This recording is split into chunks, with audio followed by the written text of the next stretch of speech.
Hello guys, मैं जयेश आपके अपने यूट्यूब परिवार जयेश नाइस ट्रिप पर हार्दिक स्वागत करता हूं। आज हम टॉपिक शुरू करेंगे जो होगा फैक्टर और नंबर सिस्टम में फैक्टर टॉपिक होगा। और यूनिट डिजिट हमने पढ़ लिया था क्लास फर्स्ट और क्लास सेकंड में। यूनिट डिजिट को पूरी तरह से कंप्लीट कर दिया था। इसमें किस तरह के क्वेश्चन पूछे जाते हैं सारे के सारे टाइप अपन ने क्या कर दिए, कवर कर देते हैं। आज हम पढ़ेंगे फैक्टर। फैक्टर क्या होता है, फैक्टर को बेसिक से कैसे सॉल्व करेंगे, फैक्टर का स्मार्ट अप्रोच क्या होगा, वो आज हम इस क्लास में जानेंगे। आप किसी भी एग्जाम की प्रिपरेशन करते हो तो फैक्टर को आप क्या कर सकते हो, आसानी से समझ सकते हो और क्वेश्चन को आसानी से सॉल्व कर सकते हो। इससे पहले मैं आपको एक बात बता दूं कि गेम चेंजर बनो, गेम चेंजर बनो, क्योंकि दुनिया पहले से क्या है, खिलाड़ियों से भरी हुई है। तो आज अपन शुरू करते हैं अपना टॉपिक। तो यहाँ पर है नंबर सिस्टम। नंबर सिस्टम में यूनिट डिजिट अपन ने पढ़ लिया था। यूनिट डिजिट मैंने 2 क्लासों में कंप्लीट कर दिया था, जिसमें पावर वाले क्वेश्चन को भी इंक्लूड करा था, उसके बाद में फैक्टोरियल को भी सॉल्व कर दिया था। क्लास फर्स्ट में मैंने यूनिट डिजिट का बेसिक बताया था और क्लास सेकेंड में जो भी इसके क्वेश्चन बन सकते थे सारे टाइप अपने कवर कर थे। आज हम पढ़ेंगे फैक्टर, ठीक है। तो इसका सेकेंड टाइप हो जाएगा फैक्टर। फैक्टर का मतलब होता है गुणनखंड।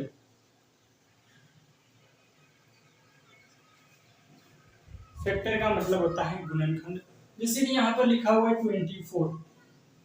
अब 24 का गुणनखंड कैसे निकालेंगे, 24 का गुणनखंड कैसे निकालेंगे। अब डिवीजन मेथड के द्वारा भी आप फैक्टर निकाल सकते हो डिवीजन मेथड से। तो यहाँ पर आ गया 12, फिर 2 का डिवाइडेड कर दिया, फिर यहाँ पर आ गया 6, फिर 2 का डिवाइडेड कर दिया, यहाँ पर आ गया 3, और फिर 3 का डिवाइडेड कर दिया तो यहाँ पर आ गया 1। अब 24 का फैक्टर क्या बनेगा, तो ये बनेगा 1 2 3।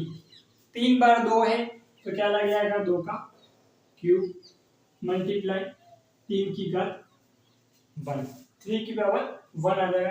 अब इस तरह से अपन को फैक्टर निकालना है डिवीजन मेथड से।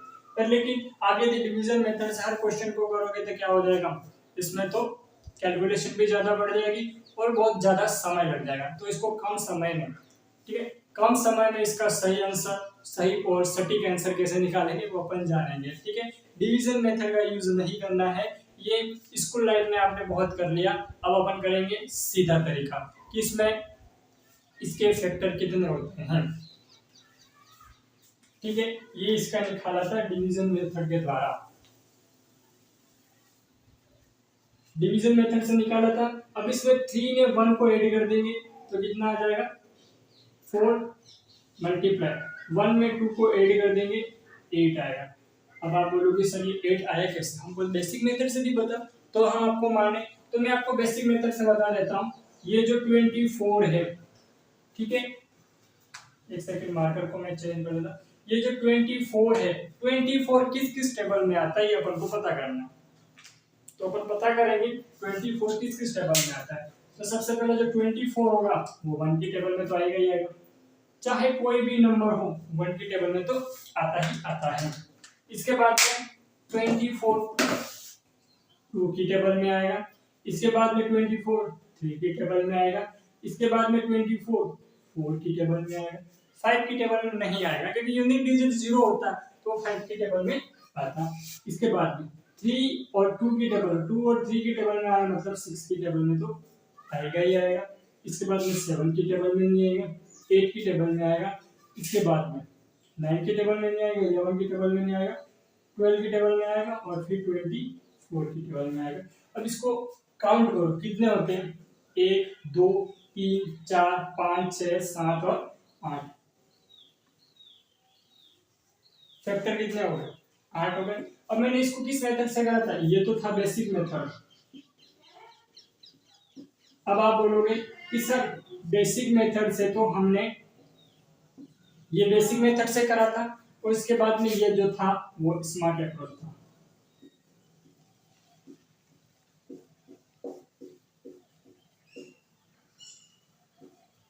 इसको स्मार्ट अप्रोच से करा था, दोनों का आंसर कितना आ रहा था, 8 ही आ रहा था, इसका भी 8 आ रहा था और इसका भी 8 ही आ रहा था। इसको कैसे सोल्व करा, ये जो 24 है, 24 किस किस टेबल में आता है, तो 24 के आता है 1 इंटू 24, 2 इंटू 12, 3 इंटू 8 मतलब 3 की टेबल 8 टाइम बोलने पर आता है।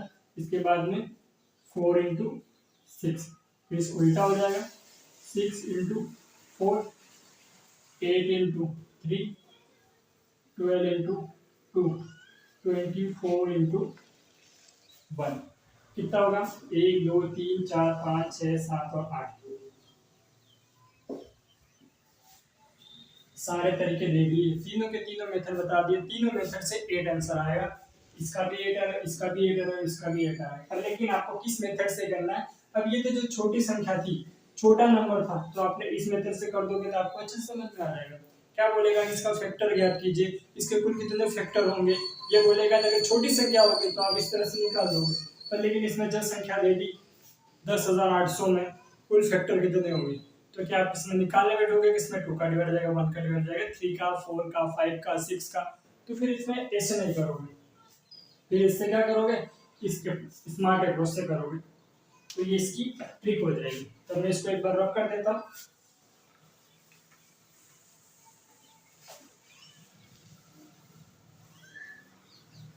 अब एक क्वेश्चन पूरा करवा देता हूँ जो कि स्मार्ट अप्रोच से कर सके। जैसे कि मैंने यहाँ पर लिख दिया 120, 120 को बेसिक मेथड से भी करेंगे, ठीक है। 120 को बेसिक मेथड से कैसे निकालेंगे, बेसिक मेथड से निकल जाएगा। जैसे कि 1 का मल्टीप्लाई 120 में करेंगे तो 120 आएगा। उसके बाद में 2 का मल्टीप्लाई 60 टाइम करेंगे तो 120 आएगा। इसके बाद में 3 मल्टीप्लाई 40 तो कितना आ जाएगा 120 आएगा। इसके बाद में 4 का मल्टीप्लाई करेंगे तो कितने टाइम आएगा 30 टाइम। इसके बाद में 5 का मल्टीप्लाई 5 टू जा 10 और 24 टाइम। उसके बाद में 6 आ जाएगा, कितनी बार आएगा 20 बार में। उसके बाद में 7 8 में होगा 8 मल्टीप्लाई 15 आएगा। उसके बाद में 9 आएगा, 10 आएगा इंटू 12, 10 इंटू 12। उसके बाद में आ जाएगा 12। अब इधर से उल्टा हो जाएगा 12 मल्टीप्लाई 10 120। इसके बाद में 15 multiply 8 20 multiply 6 24 multiply 5 30 multiply 4 40 multiply 3 60 multiply 2 और 120 मल्टीप्लाई 1। अब ये क्या था, बेसिक मेथड था। अब इसके फैक्टर कितने होंगे 1 2 3 4 5 6 7 8 9 10 11 12 13 14 15 और 16। ये क्या था बेसिक मेथड। इसको बेसिक मेथड से निकाला, फैक्टर निकाला था 120 का। 120 का बेसिक मेथड से फैक्टर निकाला तो कितना आया 16 आया। कितना आया 16 आया। ये बेसिक मेथड से आया। बेसिक मेथड से आपको नहीं निकालना है, आपको जो निकालना है वो स्मार्ट अप्रोच होना चाहिए। आपकी एक ट्रिक होनी चाहिए। अब कहते हैं कि ट्रिक धोखा देती है हमेशा, तो अपन को ट्रिक कैसे होना चाहिए कॉन्सेप्ट के साथ में पता होनी चाहिए, तो वो धोखा नहीं देगी। वो क्या करेगी क्वेश्चन को आसानी से सॉल्व करती चली जाएगी। तब मैं इसको ये वाला मैं रब कर देता हूँ।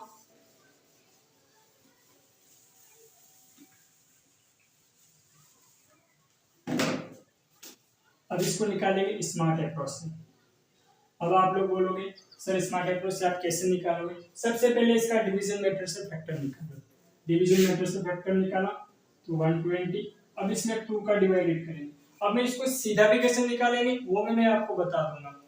मैं इसको डिवीजन मेथड से सॉल्व नहीं करूंगा, फिर भी सॉल्व कर दूंगा। कैसे करूंगा एक बार मैं ये बता देता हूँ, उसके बाद मैं ये करता हूँ। देखो डिवीजन मेथड से सॉल्व करूंगा तो मैं डिवीजन मेथड से सॉल्व करूंगा तो इस तरीके से करूंगा, और मैं सीधा करूंगा तो यहाँ पर मैं कितना लिख दूंगा पता है 2 क्यूब मल्टीप्लाई 3 मल्टीप्लाई 5 तो ये कितना हो जाएगा 120 हो जाएगा। आप बोलोगे सर आपने कैसे लिख दिया, मैं तो समझ ही नहीं आया। तो पहले डिवीजन मेथड देख लो। डिवीजन मेथड से क्या करेंगे, 120 में 2 का डिवाइडेड करेंगे, कितना आ जाएगा 60 आ गया। 60 में फिर 2 का डिवाइडेड करेंगे 30 आएगा। 30 में फिर 2 का डिवाइडेड करेंगे 15 आ गया। और 15 में फिर का इसका डिवाइडेड करेंगे 5 आएगा और ये 1 आ जाएगा। अब देख लो यहाँ पर 2 की पावर 3 मतलब 2, 3 टाइम 3 की पावर 1 मतलब 3, 1 टाइम 5 की पावर 1 मतलब 5, 1 टाइम। आ गया समझ में। अब इसके बाद में ये जो भी पावर दे रखी है इसमें एक ऐड कर देंगे, 3 का 4 मल्टीप्लाई 1 का 2 मल्टीप्लाई 1 का 2, 4 में 2 का मल्टीप्लाई 8 में 2 का मल्टीप्लाई 60, ये हो गया मेरे भाई 60। आई बात समझ में। स्मार्ट अप्रोच से करा, ट्रिक से करा तो कितना आया 16 आया। इसके बाद में बेसिक मेथड से करा तो 16 आया। अब आपको क्या करना है, बेसिक मेथड से नहीं करना है, जो भी आप फैक्टर निकालते हो उसकी पावर होती है उसमें एक ऐड कर दो तो आपका फैक्टर क्या हो जाएगा, आसानी से निकल जाएगा। अब आप बोलोगे नहीं सर हम तो इसी मेथड से करेंगे, तो इस मेथड से करोगे तो सिलेक्शन होना नामुमकिन है मेरे भाई। सिलेक्शन लेने के लिए, झंडे गाड़ने के लिए हमेशा खुद का स्मार्ट अप्रोच होना चाहिए, खुद का कॉन्सेप्ट होना चाहिए, तब जाके होगा। इस कॉन्सेप्ट से आप किसी भी क्वेश्चन को सॉल्व करोगे तो आसानी से सॉल्व हो जाएगा। जैसे कि मैं यहाँ पर एक क्वेश्चन लिखता हूँ, मैं इसको रख कर देता हूँ।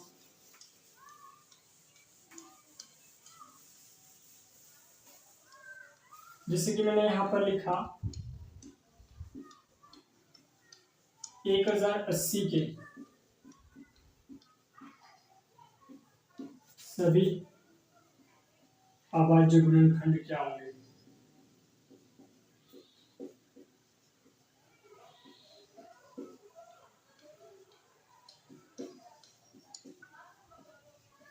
इससे पहले एक क्वेश्चन है जो मैं आपको बता देता हूं। जैसे कि मैंने यहाँ पर लिखा था 24,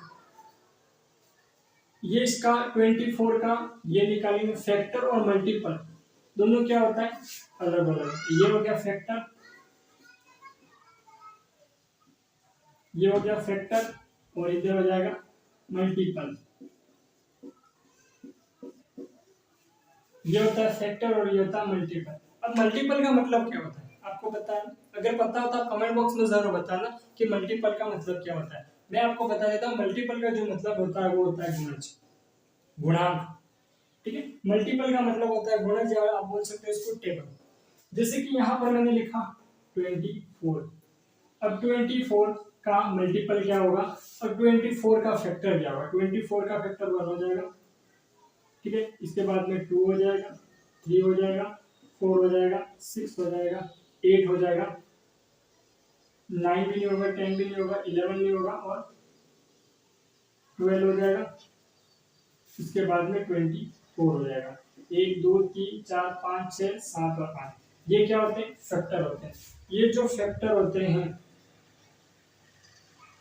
फैक्टर क्या होते हैं इस नंबर से, फैक्टर और नंबर दोनों क्या होते हैं, इन दोनों में बड़ा कौन होता है,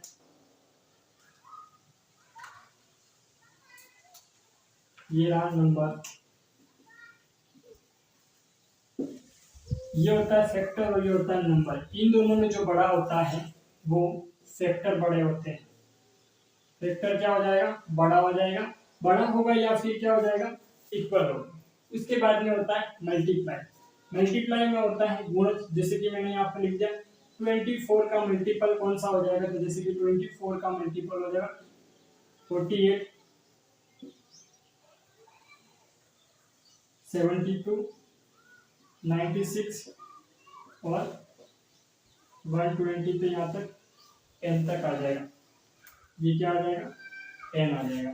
n का मतलब आगे और नंबर आ सकते हैं। तो ये जो मल्टीप्लाई होगा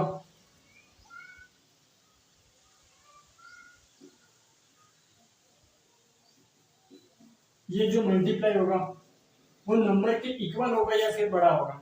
तो ये जो मल्टीप्लाई होगा ये नंबर बड़ा हो जाएगा और मल्टीप्लाई क्या हो जाएगा छोटा हो जाएगा। ये मल्टीपल है, ये गुणज है इस नंबर का, तो 24 का मल्टीप्लाई हमेशा क्या हो जाएगा, मल्टीपल ज्यादा होगा और फैक्टर क्या हो जाएगा, फैक्टर बड़ा होगा और नंबर क्या हो जाएगा, छोटा। अब इसमें आपको 24 में तो आपको ये पता करना है कि 24 किस किस नंबर में आता है। तो किस किस नंबर में आएगा मतलब वो क्या हो जाएगा, नंबर छोटे हो जाएंगे तो फैक्टर बड़े हो जाएंगे। अब इसमें मल्टीपल छोटा हो जाएगा और नंबर क्या हो जाएगा, बड़ा हो जाएगा। मैं आपको यही बात समझाना चाहता था कि मल्टीपल और फैक्टर और मल्टीपल में क्या डिफरेंस होता है। मल्टीपल का मतलब गुणज, फैक्टर का मतलब गुणनखंड। ठीक है, अब मैं आप यहाँ पर इसको रब कर देता हूँ। अब मैंने यहाँ पर इसको रब कर दिया। अब यहाँ पर लिखा हुआ 1080, 1080 से कुल अभाज्य गुणनखंड क्या होंगे, 1080 के सभी अभाज्य गुणनखंड क्या होंगे ये आपको पता करना है। अब डिवीजन मेथड से इसके अभाज्य गुणनखंड कितने आ रहे हैं, इसका सही आंसर आपको कमेंट बॉक्स में कमेंट करके बताना है और मैं इसको सीधा मल्टीप्लाई करके बताऊंगा कि इसके गुणनखंड क्या होंगे। तो ये सबसे पहले इसको लिख देंगे 108 मल्टीप्लाई 10। अब 12 की टेबल में कितनी बार 1 लेकर आता है, 9 टाइम, और ये क्या हो जाएगा 5 इंटू 2। इसके बाद में 3 इंटू 4, 3 की पावर स्क्वायर 1, 2 की पावर 1, 3 की पावर 1, 2 की पावर 2 मल्टीप्लाई 3 स्क्वायर मल्टीप्लाई 5 की पावर 1 और 2 की पावर 1। ठीक है,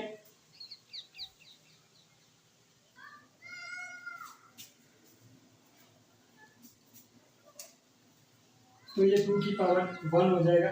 2 की पावर 2 और 2 की पावर 1 कितना हो जाएगा, 2 की पावर 3 इंटू 3 की पावर 2 और 3 की पावर 1, तो ये हो जाएगा 3 की पावर 1 और मल्टीप्लाई 5 की पावर 1। अब मैंने आपको बोला था इसका फैक्टर कैसे निकालेंगे, तो जो भी पावर होती है इसमें 1 ऐड कर देंगे। 3 में 1 ऐड कर दिया 4, 4, 2, 32 इसका सही आंसर आ गया। 4 में 4 का मल्टीप्लाई 16 और 16 में 2 का मतलब 32। अब इसका इस तरह सही आंसर आया। अब इसका डिवीजन मेथड में इसका सही आंसर क्या होगा आपको कमेंट बॉक्स में कमेंट करना है। ठीक है, और जो भी क्वेश्चन आपको समझ में नहीं आता है वो भी आप कमेंट बॉक्स में बता सकते हो, या फिर मेरे इंस्टा आईडी है जयेश मैथ्स ट्रिक, इस पर भी आप क्वेश्चन भेज सकते हो। ठीक है, आज की क्लास को मैं यहीं तक विराम देता हूँ, नेक्स्ट क्लास कल करेंगे। ठीक है, टेक केयर, ख्याल रखें आपका, धन्यवाद, जय हिंद।